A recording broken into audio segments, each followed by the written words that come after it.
Hi guys, Buildzoid here, and today I'm going to be sharing my thoughts on Asrock motherboards. And actually, I'm doing this video right after the video I did for Asus, but you know, pre-recording them because I don't know how much footage I'll have available, so yeah. Anyway, let's get right into it. Luckily, Asrock doesn't seem to have much in the way of motherboards right now. They have an ITX board, but we can't see it on their website, so I don't know. I guess we're gonna look at that one whenever it becomes available. We're gonna use Newegg to refer to prices because they seem to be the most their prices seem to match most accurately what I was given NDA. And actually, they actually are now like a lot of prices actually went down, which kind of like that's a good thing as far as I'm concerned because some of the NDA prices I was given, I was like, wait a minute, some of these manufacturers have lost their minds with the price points. Well, yeah, it turns out some of them like they got a bit more reasonable on launch day, so that's nice to see. But they're still really high. I mean, the X570 chipset is ridiculously expensive. PCIe 4.0 is expensive. Just everything about X570 is just expensive. So yeah. Anyway, I guess we'll start off with the Phantom Gaming X because that's the first board we have here. With Asus, I started from the bottom, but with Asrock, we may as well start from the top. There's actually two other motherboards that are missing here. There's no creator. So Asrock has an X570 creator board. I can't see that here either. That has 10 gig LAN. I don't know how much it's going to cost, but that board looks like the Asus competitor to the other flagships from everybody. I mean, Asrock's competitor for the Formula and the Extreme from Gigabyte. Though I think Asrock is probably going to be significantly cheaper than like the Extreme or the Formula or the Godlike. So yeah. Anyway, let's get into this. So $350 is actually like on X570, I think is an awful price point in terms of choice. There's too much. The boards are all great. At least from a feature level perspective, they're all amazing. Really it comes down to like, I don't know, like you could maybe, if you're a motherboard reviewer and you actually have all of these boards, then it's like test them for things like memory overclocking, BIOS, right? How usable is the BIOS? Test them, maybe the chipset fan noise, which, yeah, I actually talked to like, I tried pitching the idea to Gigabyte of like, hey, why don't you do like a passive cooling upgrade kit for your motherboards? And well, they were like, well, where would you put the issue is like you can't fit a proper heatsink under the PCIe slots, and I'm like, no, just put like a little heat pipe extension. Well, whatever. Nobody cares. We'll address that in a different video. But basically, I already was like, hey, you could do like a $20 passive chipset cooling upgrade kit. I'm sure people buying some of the cheaper boards would be all over that. Right, would arguably give you would give you a huge competitive edge against everybody else because it's just like that. Because I see a lot of people freaking out about the fan, and I talked to the vendor, and basically what I was told about the fan is just like they would prefer not to have the fan, but the fan is like the only way to guarantee that the chipset doesn't just randomly crash on you, because apparently it doesn't have any proper it doesn't underclock. So it's basically like the chipset either runs or it doesn't. That's the only two things it does.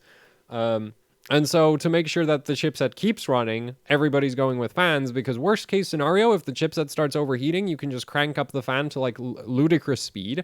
And at that point, you know, the user will get an auditory notification of, hey, your cooling system, there's a problem, right? If you can hear the fan spin up. So yeah, but at the same time, like, I think, like, the thing is, at the same time, the chipset, like, apparently heatsinks are a very expensive part of motherboards, which kind of makes sense if you think about it, because any one individual component on a motherboard, other than, like, the chipset and maybe the sockets, and then the heatsinks is going to be, like, you know, a couple dollars a piece. And then you get things like the chipset, which is, like, tens of dollars, and heat sinks, which will potentially be in the tens of dollars as well, because a lot of them, like, they're like some of these, like a lot cheap heat sinks are when you have an aluminum extrusion and then you cut it. But a lot of these don't look like a nice simple aluminum extrusion. This looks like they have some pretty fiddly machining going on with a lot of them, and then there's like the heat pipe getting installed into them, and yeah, so heat sinks are expensive. For at least like on motherboards in terms of manufacturing. So anyway, let's talk about the Phantom Gaming X. So it's $350. It has, like, the feature set is great. It should be on a T-topology memory layout, which could potentially cause major issues. Now, I do realize Asrock is advertising, like, one of the highest memory speeds, But I guess let's see if their memory QVL for... Let's see where they have those speeds. So 4400, single-sided, 2. So, wait a minute. Yeah, see, this is the thing. So, like, Asus, Gigabyte, MSI, they generally won't advertise a memory speed that isn't on their own QVL. And then there's Asrock, who's just like, oh, we only guarantee this motherboard to support 4400. Oh, wait, they don't even guarantee 40... Are you kidding me? Oh, there we go. Here we have a... What? 3600, and they're like, oh... Wait, is this bugged out? It's bugged out, right? Like, it has to be bugged out. Like, ASRock's memory speed recommendations, in my experience, are absolutely worthless, but... No, they're actually serious. Oh, I see what they're doing. Yeah, no, that's not cool at all. Yeah, so the thing is, Micron eDie is kind of cool because it's really, like, it puts a lot less stress on the memory controller than some of the other memory options, like, say, Samsung BDI. So, yeah, ASRock's like, oh, yeah, we support 4666 if you use a Micron eDie kit, which, as far as I know, currently there's nobody doing 4000 megahertz plus bins of eDie yet. They should exist, because eDie can do that, as proven by ASRock's ridiculous QVL right here, but... Yeah, no, like, this is silly. This is just silly. Like, and I already complained to Gigabyte about this once, is like, guys, your QVL has memory kits that, like, barely work sometimes. And then there's ASRock, where they have kits that literally don't come at those speeds. And they're like, oh, yeah, it's just fucking validated. It's just like, no.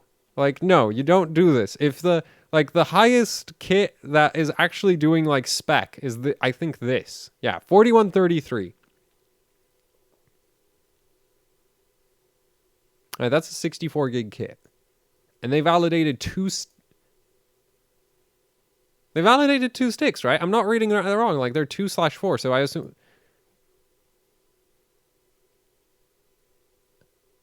They're nuts. They're absolutely nuts. This QVL is disgusting. Okay, ASRock. Yeah, I mean, this is one of the reasons why ASRock's memory speed recommendations should just be ignored. Quite frankly, just completely ignored. Because ASRock just, like... The thing is, like, I believe that they've done those speeds in the lab, assisted by the entire ASRock R&D team, to make sure that they can do a mem test and be like, look, our motherboard does do 4666 megahertz under these very specific test conditions that most of our end users will never be able to achieve, so don't put it on your freaking marketing. Oh my god. And yeah, and clearly the T topology is doing a huge, like, helping them a ton, because they have the same support for freaking, like, there's daisy chain boards that do this on 4 DIMMs. So the T topology, like, man, like, hopefully they clean this up, because this, as far as I'm concerned right now, this is disgusting. What do they have for Pinnacle Ridge? Oh, man. Oh, man, that is awful. That is just, like, yeah. Okay. ASRock. Well, ASRock gonna ASRock. What did you expect? So, yeah. Asus, Gigabyte, MSI, they're a bit less optimistic about what kind of memory speeds they're gonna advertise. The funny thing is, like, MSI, as far as I'm concerned, the MSI could be, like, if MSI used ASRock memory support branding logic, MSI would be advertising like 5 gigahertz memory support on, like, so many motherboards, because they can do that. Like, they've done that on their boards with certain memory kits quite reliably. And it's just like, yeah, so with ASRock branding support, everybody else could just, like, add 200 or 400 megahertz to their regular specification, and it would be like, well, that would put them in line with ASRock logic on memory specs. So, yeah, I wouldn't put too much stake into that number. It's just like honestly, wait for reviews, because motherboard vendors just cannot be trusted to tell you about how well their memory overclocks, especially when they're ASRock, because this is just like they have a 4400 megahertz kit here that they've QVL'd for 4000. Like, are you... What is this? This is a horrible mess. And yeah, like, oh, and here we have a 4400 B die kit. Where was that 4600 E die?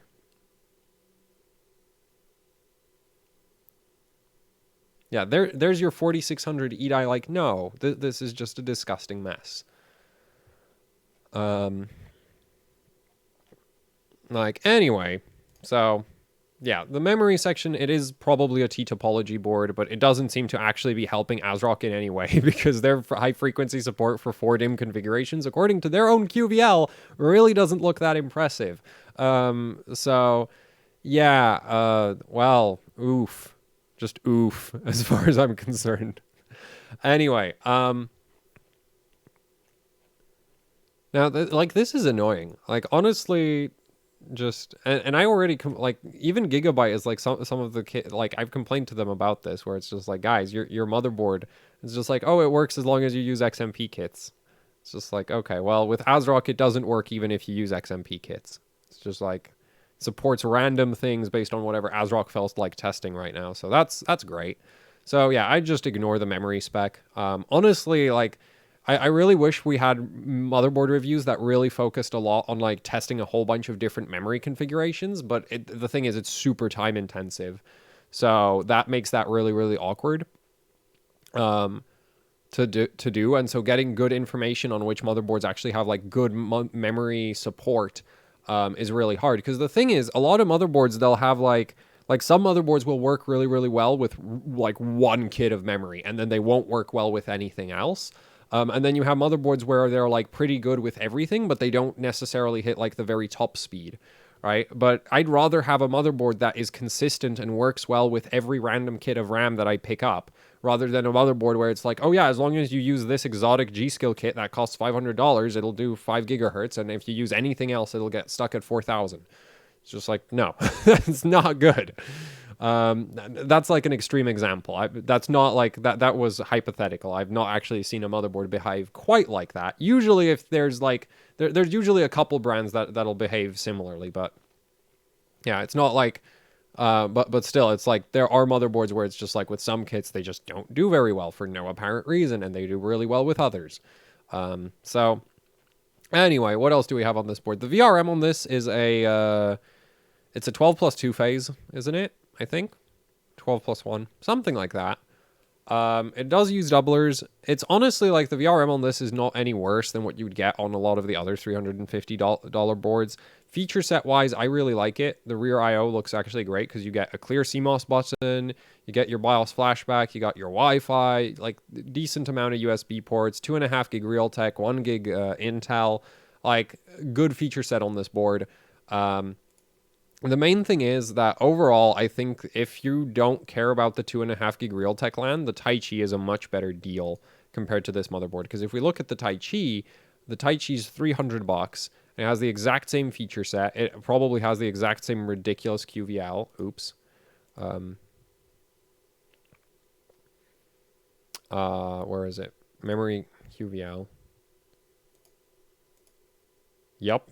Exact same QVL because it's the same memory. Yeah, so the Phantom Gaming X is going to be T topology, because the QVL just looks like a copy paste. So the topology is going to be the same. Anyway, but this is basically the same PCB. The main difference is that if you look at the rear I/O, you lose that 2.5 gig port. And that's basically the only difference, which I think makes this board an excellent deal because at $300, you get a lot of things that a lot of $300 motherboards just don't have. You get the postcode, you get your power button, reset button, clear CMOS button. So in a test bench, that works really well. But the postcode is just generally super useful. I do believe it's in the wrong place because if you have GPUs in your system, then they're going to cover up the postcode, which makes that kind of awkward.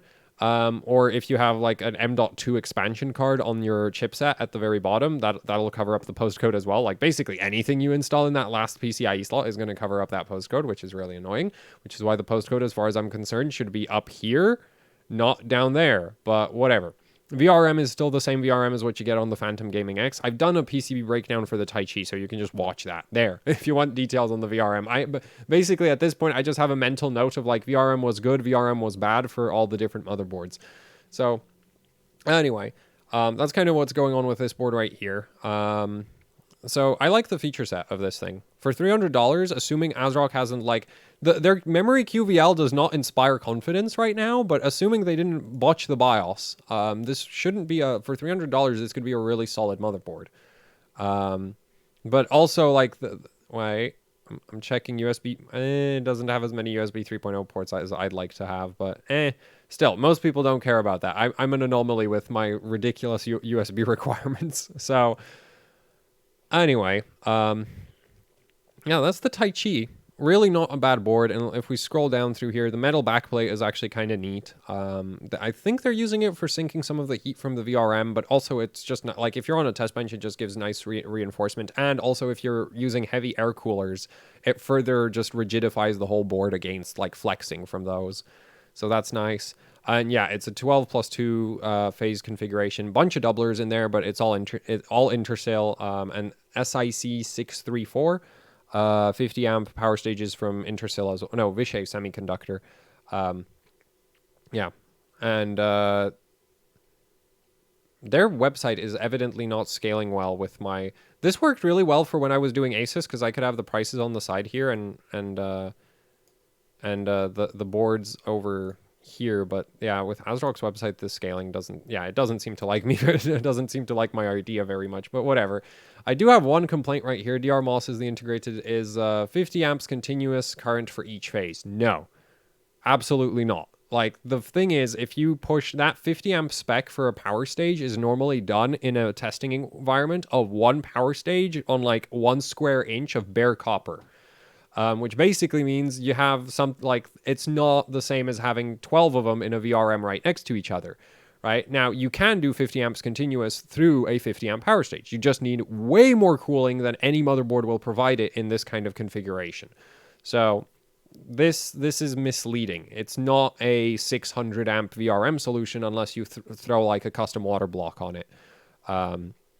With the heatsink that it has, it should be good. Like it should have no problem with even a 3950X, which is like 200 amps, but it's not a 600 amp VRM. Like no way. So... because it'll just hit cooling constraints before you get that much current through it. Next, we have the 60 amp power choke. Honestly, don't care about that much. You know, like the thing is just like effectively makes the saturation current. Yeah, compared to a 20 amp choke, yes. If you compare your 60 amp choke to a 20 amp choke, it's 3 times better. You could also compare it to a 10 amp choke, which I think is what NVIDIA uses on their 780 Ti memory VRM. Well, which is why those keep blowing up. But anyway, the thing is just like, yeah, this is mostly just a spec thing. So yeah, 3 times better than a 20 amp choke, but I'm not sure anybody uses like, you basically have to spec your choke to match the current output of your VRM, right? Like if your goal is to handle 200 amps and you have an 8 phase, then you need at least, what is it? Like 25? Yeah, you need 25 amp chokes, and ideally you want a bit more headroom because if your current balance goes out of whack, you don't want one of the phases randomly saturating. But anyway, so like there's nothing wrong with this. It's just like pointless marketing as far as I'm concerned. BIOS flashback, potentially handy feature. Then we get XXL aluminum alloy heatsink, extra large aluminum alloy heatsinks that effectively take away heat from the MOSFETs and chip. There's a heat pipe going to the chipset from that? No, there isn't. Okay, well, whatever. Chipset so that your whole system may perform more stable. Yeah, I mean, I guess shutting down due to over temperature would be considered instability. I would just consider it inadequate cooling. But like those heat sinks though have... I'm not saying these are bad heatsinks. I'm sure they handle the VRM just fine. I do take issue with the idea that these are effective heatsinks because they're primarily, like, we can clearly see these were designed for aesthetics first, cooling second, right? Like, if you wanted just raw cooling performance, you'd end up with something that looks like what you'd see on a server motherboard, and you wouldn't see this on a server motherboard because this is not an effective way of removing heat. Right, this is far too much, like this has far too much, like it occupies a lot of volume for a relatively low amount of surface area, which does mean the heatsink is rather heavy and it will soak up any kind of, like, it'll take forever for the temperature of the heatsink to change. But mass does not lead into, like, your goal of the heatsink's goal is to take heat from the VRM and dump it into the air. Okay? Its goal is not to store heat in its own mass. That's not the point of a heatsink. Right? So anyway, not that the VRM will have, I don't think the VRM should have any thermal issues anyway. It's just that I silly marketing speak. Next we have premium 60 amp. We already went over that. DR MOS. Yeah, we have this. I'm not sure is accurate because no, I'm actually absolutely certain this is not accurate. I already tried shooting this video once. So DR MOS design features the latest SPS. This is just straight up wrong. So smart power stages are have a set of features that are required, which is like current monitoring, temperature monitoring, and some safety mechanisms built into them. The power stages that Asrock is using are, as far as I know, SIC 634s. Like, I've seen PCBs, the PCB of the Taichi, it uses SIC 634s, and SIC 634s don't have temperature monitoring, they don't have current monitoring, and they have zero safety features. They are not smart power stages. Now, Intersil, I do believe, under the SIC brand name, does have smart power stages, but they're not SIC 634s. They're like SIC 632 or something like that. Like, there's a different part number, or 635, 645, something like that. Like, it's a SIC 6 series component, and it is a smart power stage. It comes in the exact same packaging and has the same exact efficiency, but those have the current monitoring and temperature monitoring. These don't. So these are not smart power stages. Unless they change something between the pictures of the motherboard I got and the motherboards that they're actually shipping. So, yeah, but otherwise they don't have smart power stages. It doesn't really matter that much. As far as I'm concerned, it's just that this shouldn't be on the marketing page unless they're actually using smart power stages, which what I've seen they aren't. Might be wrong about I probably was looking at an engineering sample board and they could have switched power stages since then. Actually, probably not, because that would require rewiring, like probably didn't. Anyway, premium memory alloy choke, specifically, it's just a bloody inductor, who cares? Combo caps. Okay, this is an actual thing. I don't know how much impact it has, though. So, yeah, basically you want to use, a different, like, for any capacitors, it's like when you look at the back of a motherboard, right? All the little multi-layer ceramics that you have behind the CPU, you'll notice that they're not all the same size, because you'll have smaller ones for higher frequency and larger ones for lower frequency noise suppression. And then for your bulk filter, you have the same idea. The 100 UF will probably have lower ESR, lower ESL, and the 820 UF ones will probably have higher ESR and higher ESL, but they provide more capacitance, so they'll be better in the lower frequency filtering range, while the 100 UF will be better in the high frequency stuff. So this on paper makes sense. How much impact it has in the real world, I can't say. Also, I've seen a lot of motherboards where to get the lower capacitance value, they'll just use like 16 volt capacitors, where it's just like, well, normally high voltage capacitors just have much higher ESRs. So yeah, like I'm not sure, like, honestly, if they said, hey, we're using a mix of this exact capacitor, I'd say, like, okay, that's much more useful to tell me than just the capacitance, because you can get terrible 100 UF capacitors and you can get amazing 820 UF capacitors, and then it's just like, well, whatever mishmash you mix together, it's just like, I don't know. But it's not inherently wrong, this right here, like, say, that is, because I'm pretty sure they don't use smart power stages, but this can work. Like, this is a thing. I'm just not sure if they're actually doing it or if they're just writing that they're doing it. Anyway, next we have 12,000 black capacitors. So these are a special order part from Nichicon, because if you look into Nichicon's part catalog, you can't buy a 12,000 hour rating. That's not a standard rating. You can't even buy a 10,000 hours rating. So this is a special order part, which is probably a rebrand of the high temperature capacitors that Nichicon does. So Nichicon does like 2,000 hours at 125 degrees Celsius. So if if you use that same kind of, like, if you scale down the temperature for those, then they should be hitting around that 10K to 12,000 hours mark. The fact that these are black is literally just a requested paint job. Nichicon normally doesn't do it, but if you're a big enough buyer of capacitors, you can ask for them to be blue for all they care, right? Like, if you say, hey, we want X million capacitors in pink. They'll probably make them pink. Like, that's not going to be an issue. So that right there doesn't mean anything either. They are Nichicon, so that is a Japanese capacitor supplier. And the 20% longer lifespans provide more stability and reliability. Like, the thing is, the hours rating of your capacitor is really only a concern if your VRM is running actually really hot, because otherwise even like a 5,000 hours rated capacitor will just last forever. And the other thing about aluminum polymer capacitors is that their useful lifespan is not considered, it's not like with, say, an electrolytic capacitor where if it fails, it'll like blow up and destroy itself. Aluminum polymers, their lifespan is basically when they lose something like 20%, their ESR gets 20% worse, ESL gets 20% worse, and they lose 20% capacitance. And they can. That's kind of the thing in the data sheets is like, from the day you buy it, after X thousand hours of use, the capacitor might have 20% less capacitance, which won't necessarily, like, if the motherboard has already more capacitors than is absolutely necessary for it to function, that won't necessarily have much impact on your stability. So this isn't wrong. It's just that I have my doubts about how useful this is, especially for high-end motherboards. On lower-end boards where the VRM actually runs really hot, then having a 12,000 hour capacitor rating is a good thing.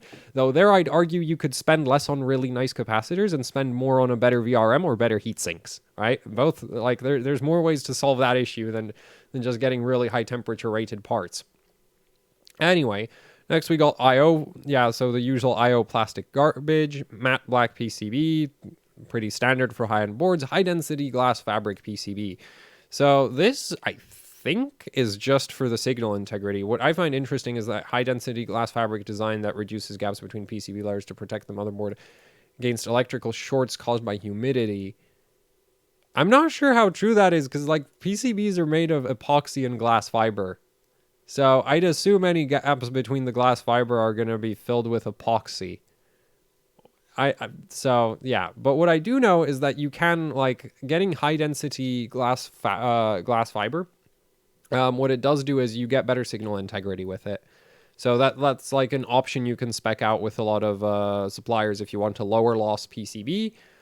You basically pay for a higher density or a more uniform glass fiber weave, and that basically just translates into better signal integrity. And a lot of X570 boards are going for that, for basically PCIe 4.0 signal integrity requirements. So yeah, this right here, I'm not sure. Like, I don't think this is any, like, I think a lot of vendors are doing this as well. That's not a huge deal right there. And we have some audio stuff, which I don't really care about, on the basis that you can just buy an external sound card and then you don't have to worry about what sound solution your motherboard comes with. Right? It gives you the freedom to choose motherboards based on other things rather than audio solutions. So, yeah. Anyway, like, this is, like, I think honestly at the $300 price point, because of the feature set, assuming Asrock hasn't borked the BIOS in some way, this could be a really, really good board. But if they did bork the BIOS, then it's not a good board. It's really that simple. Like, this board is just BIOS, BIOS, BIOS. If the BIOS is good, it's a great board, because at $300, you can't get a motherboard with this feature set. You just can't. You can get motherboards that get pretty close, but this is the only $300 board with a postcode. Which to me is a pretty important feature and a major highlight for this motherboard. And at the same time, like, the fact that it has clear CMOS on the rear IO and BIOS flashback, that's also a pretty, like, that's a really nice thing to have as well, in my opinion. Which is kind of unfortunate, because all of these, like, clear CMOS on the rear IO has to cost, like, nothing to do. It's a little button. I don't know why more motherboards don't come with it. But yeah, Asrock, agrees with me. Clear CMOS is cheap to do. Just whack it on the rear IO. Why not? So that's the Taichi. Next, we have the Extreme 4. So the Extreme 4 I really don't like. And the reason why I don't like the Extreme 4 is because the Steel Legend... yeah. Wait, they have a Wi-Fi version of the Steel Legend as well? So I already didn't like the Extreme 4 because it's the same board. Right? Like, let me just get the images. Oh no, everything's going slow because I'm trying to access their website so hard. Okay, but, like, does anybody see a difference? Because I sure don't. Like, yes, one of them is not you know, a visually offensive color, and the other one is black and white puke. But like, other than that, you know, ignoring the questionable aesthetic decisions, I don't see a difference between these two. Wait. Oh, they added... Wait, this one has more stuff.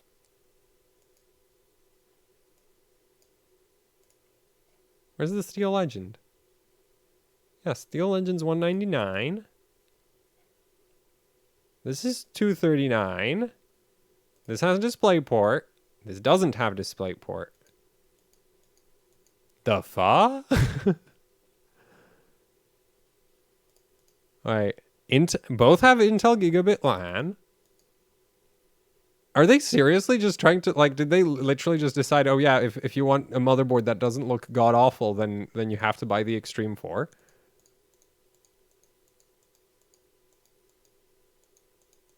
It's the same board, right? Let's look at the I/O. Like, it's the same board. Yeah. Yeah, this literally has more stuff. What the hell? Am I blind? They even have the same advertised memory speed, so I assume the QVLs are going to be the same as well. Same power stages. Yeah, it's an 8+2 phase, so it's actually one of the weaker VRMs at the $200 price point. Because you get Asus and Asus and Gigabyte have, what is it? Gigabyte has a 12+2. Asus has a 4+2, but Asus has 3 power stages per phase, so they both have 12 power stages total for their V-core. This has 8 power stages for its V-core. That's what I was getting at. Let's see. Audio section. I think maybe the audio is different? Like, there has to be some difference, right? No, it's the same freaking thing.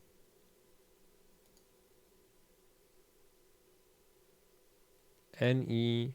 Yeah, it's the same audio section. Like, what changed? LAN. Same LAN. Same PCIe slots. Everything's the same. Why do these exist? Why is there 2 boards with $30 worth of price? Like, what? It's not even 30, it's like $40 worth of price difference. And I can't tell you what the difference is.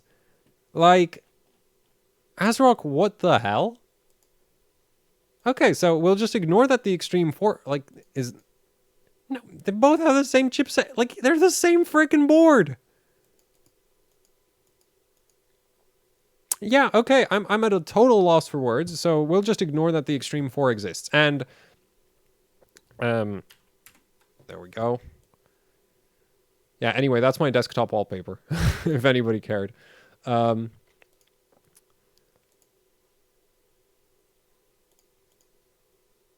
Anyway. And these are the same thing, just now with Wi-Fi 6. Why does the Extreme 4 line exist? What does it do?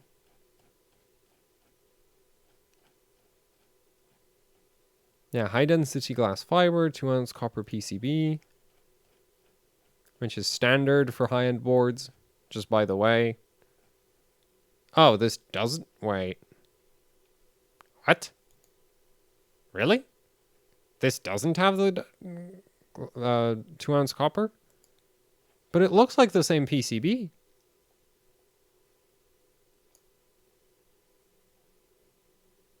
And they didn't advertise the 2-ounce copper on, like, the Tai Chi, did they? Yeah, no, they didn't. I am very confused. Oh, and wait, they have another board.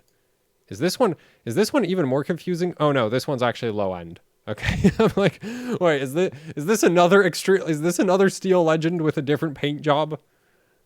Maybe this one advertises it? Nope, this one also doesn't advertise it. Okay, that is very odd. So I'm going to assume that they have 2-ounce copper PCB everywhere, but for some reason they decided that with this board they're going to advertise it, and with the other ones they won't for whatever reason. Which is weird as hell, as far as I'm concerned. Because they all look like they're the same thing. So, yeah, Asrock, I mean, I'd love to know what's going on with these boards, because I couldn't tell you if there's a difference. I don't know what it is. And anyway, let's check out the memory QVL. Oh, there's no QVL. Okay, wait, does the Steel Legend have a QVL? No, wait, am I looking at the wrong part? No, they have the storage Q. Yeah, memory QVL is not here yet. Okay, well, okay, these are just like, okay, just buy whichever one's cheapest in this department. They're not bad boards in any way. I do think that actually, like the Steel Legend with Wi-Fi, which Newegg doesn't have that one. Yeah, that's the only thing, is like I don't know how much the Wi-Fi will cost. If we go by general, like in other motherboard vendor pricing, is like Asus charges like $20 to $30 more for the Wi-Fi option. So if ASRock's charging $20 to $30 more for the Wi-Fi option, this is still going to be like a really solid option if you want Wi-Fi. Wi-Fi 6 for cheap, because basically at $200 the only other, like, I'm not sure, MSI might have Wi-Fi 6 on their $200 board, but MSI doesn't have as nice a VRM as this does, but I don't think the MSI VRM would be significant. Like, I don't think you'd notice a significant difference between the VRMs anyway in overclocking, so you might not care about that. It also depends on the VRM heatsinks, where I think MSI honestly takes the lead, because that was one thing that I taught. Like, MSI seems to have basically, like, I met with MSI to talk like motherboard design, and I basically told him, hey, like, I don't really care that much what you have. If your VRM heatsink can compensate for any, deficiency in like efficiency of your VRM, then I don't care. Like, it's cool with me, as long as the VRM isn't running over like 100 degrees with the top end skew when overclocked. You're good in my books. Obviously, bonus points if you can bring that temperature lower, but I don't really care how you achieve it. You can go for crazy efficiency, or you can go for crazy heat sinks. Either works with me. And MSI seems to have opted for giant heat sinks, so yeah, they might not do that badly. And they could have a really competitive feature set in the $200 price point, but yeah, so the Steel Legends, like, these are not bad boards. It's just like, also, again, ASRock BIOS concerns. Also, that memory VRM right there, this is a single memory phase. I know it looks like it's two phases, but that's one memory phase. And ASRock needs to stop putting two inductors in parallel, or I assume they're in parallel. They could be in series, which would be kind of new. But this is pointless. Like, this is literally just not doing anything. Just use one phase. The other thing is just like Gigabyte doesn't have a, need to show off a two-phase memory VRM. They just have a single-phase DDR4 memory power on, like, even their top-end boards, because guess what? Powering DDR4 isn't that hard. You don't need a two-phase. And EVGA also has, like, single-phase memory power almost everywhere. And then there's, like, MSI up until all the way up to the Meg Ace, they use single-phase memory power. And then it's like Asus and ASRock, on their higher end boards, they use two-phase memory power a bit earlier than everybody else. But then there's ASRock, who just like insists on making their low-end boards look like they have two-phase memory power, when it's it's not useful in the first place. It doesn't matter. Just make it a single phase. Save some money by not including a whole extra inductor, right? Like, it's not like, plus, since my channel exists, anybody who watches my videos is going to know that that's fake anyway. It's a single-phase memory VRM. Not that matters. Like, it's fine. It'll that won't affect the memory overclocking. I think ultimately, if the memory overclocking on this motherboard sucks, it's down to ASRock's choice of T topology, and then ASRock's BIOS, and not on the memory power delivery, because, as I said, a single phase can do it just fine. But yeah, I just find it silly that they keep messing around with that. So yeah, other than that, like, honestly, like, I don't see anything inherently super wrong with this board, but at $200, the main selling point for the Steel Legends is just, like, it is the Wi-Fi, which this won't cost $200 if it comes with Wi-Fi 6. So, yeah, that's the... At $200 without the Wi-Fi, this board doesn't make that much sense, because you have the Tough Gaming from Asus, or you have the Elite from Gigabyte, or you might even have the MSI Gaming Edge, right? Which might have Wi-Fi 6 for less. So that's kind of that. Anyway, let's move on to the other Asrock boards. Which at this point, we're going to be really scraping of the bottom of the barrel. Like, I don't know why. Like, see, this is the thing. Asus kind of had the same thing going on where they just had a bunch of boards where they're... But Asus actually chopped off features. Whereas Asrock, like, they seem to be the same board, just different colors. And different price points, which just... I don't get it. I really don't get what's going on with that. Asus, on the other hand, has a bunch of boards which are like... They're obviously based off of the same general design... Right, you can see a lot of bits and pieces being recycled in between them, but there's obvious, like, tactical, you know, feature removals to force people into buying the more expensive boards if they want a certain feature, right? Which from Asus is like smart, you know, SKU planning, and on Asrock's side, it's just like I don't know why two of your boards exist. Like, what do they do? They're the Steel Legends with a different color scheme. Really? I guess some people like. Well, the Steel Legend color scheme, in my opinion, is quite awful. So I can understand why somebody would go for the Extreme 4s just for the color scheme. But there's, you know, Gigabyte exists, Asus exists, MSI exists. And at that point, it's just like, you should not have boards that don't make sense. Right? As far as I'm concerned. Anyway, what do we have here? So we have this, which, oh no. So those are APAC capacitors. I can already tell. Do they tell us all about the capacitors on this? No, they don't, because they are APAC. So yeah, this is also advertising 2-ounce copper PCB. And again, the high-density glass fabric, XL aluminum alloy heats. So this heatsink looks suspiciously like what MSI's been doing on some of their boards, except this looks like they've kind of missed the memo on like how fins work, because there's not that many of them.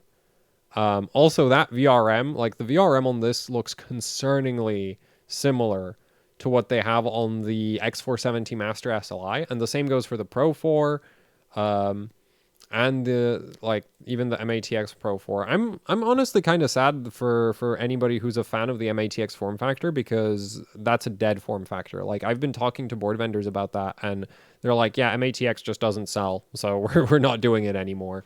And Asrock's still doing it, but this is not a good MATX board as far as I'm concerned.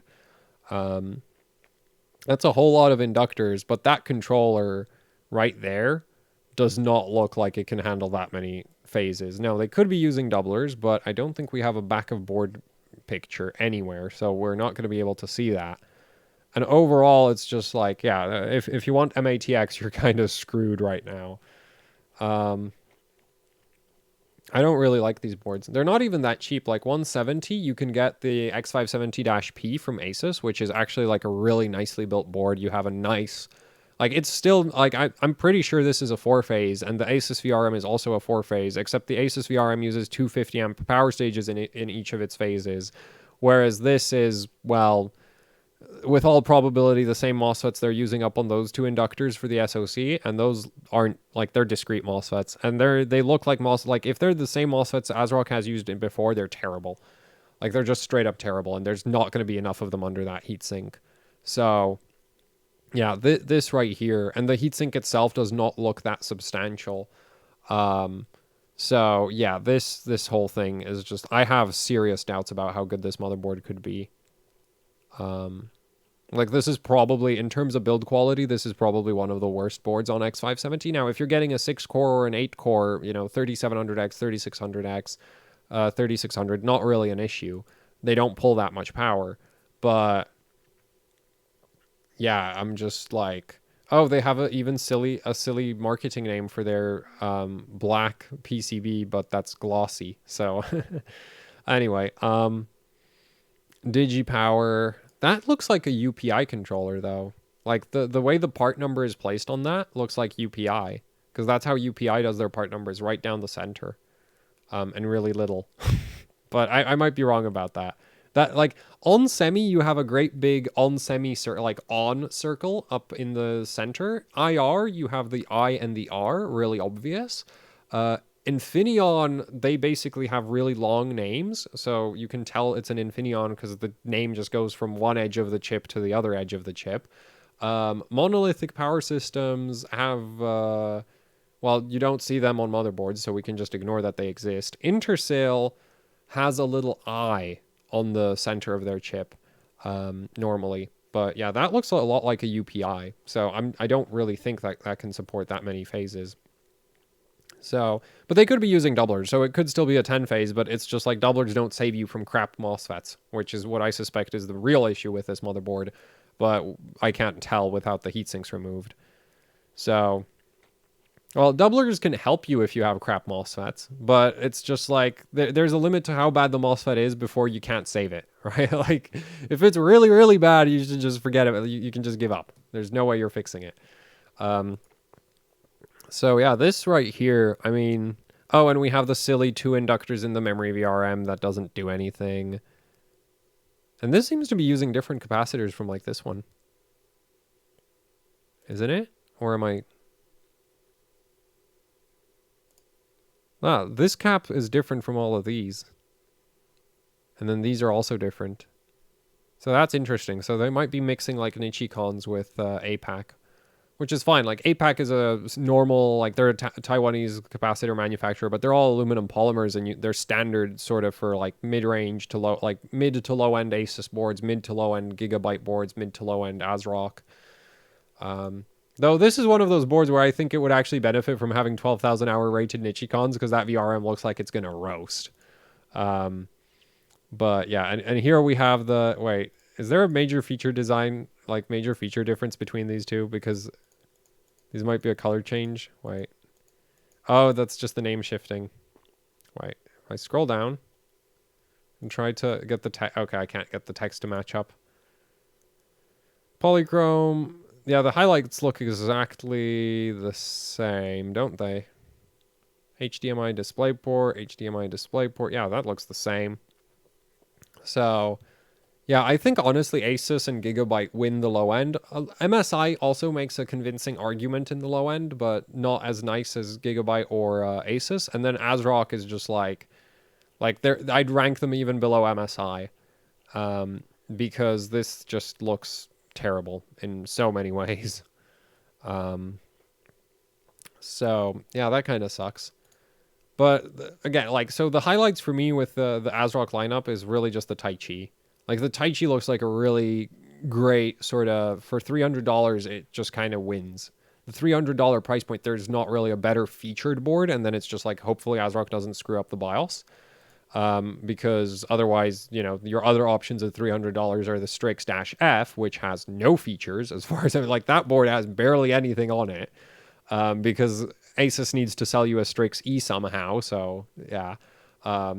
And then you have the Gigabyte Ultra, which doesn't have a post, like, which is like is in the same situation as the Dash F. And then there is the MSI, well, the MSI Gaming Edge, no, Gaming Pro Carbon. I haven't really looked into that board too much, but it didn't, like, it looks like, the thing is that board's $250, so it already just kind of is just so much cheaper that it doesn't really offer all the same features.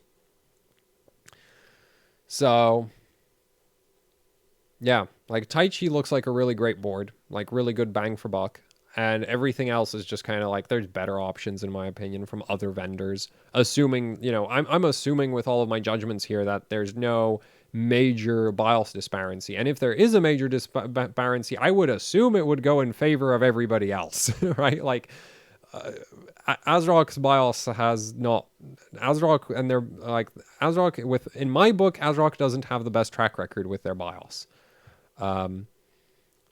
So yeah, that's kind of that. That's it for this video. This one's a bit shorter because Asrock just has less boards than everybody else, but at the same time, they have motherboards that are arguably more confusing as to why they even exist. Yeah, so thanks for watching. Like, share, subscribe, leave any comments, questions, suggestions down in the comment section below.